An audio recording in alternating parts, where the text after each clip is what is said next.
दोस्तों, आपको इस वीडियो में खुशामदीद कहते हैं। इस वीडियो का पहला सवाल है, हतक के मुसन्निफ़ कौन है? इसका आंसर है सादत हसन मंटो।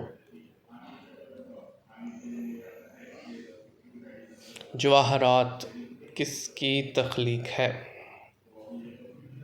इसका आंसर है फजल हक।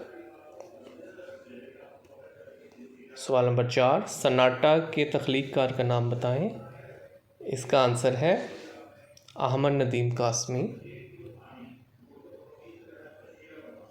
सवाल नंबर 5, बेगमात के आंसू किसकी तसनीफ़ है? इसका आंसर है ख्वाजा हसन निज़ामी। सवाल नंबर 6, आनंदी जाड़े की चांदनी कनरस किसके अफसाने हैं? इसका आंसर है गुलाम अब्बास। हफ्त पैकर किसका अफसानवी मजमुआ है?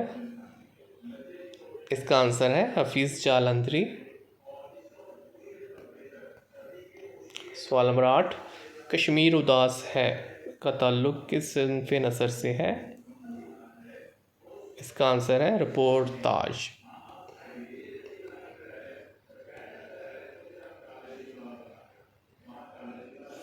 सवाल नंबर 9, ज़वाल बगदाद किसका नावल है? इसका आंसर है शरर। इस वीडियो का आखिरी सवाल, परवाह किसका नावलिट है? इसका आंसर है बानो कुद्सिया। तो दोस्तों, इस वीडियो में इतना ही। मज़ीद वीडियोस देखने और सुनने के लिए इस चैनल को सब्सक्राइब करें। Thank you.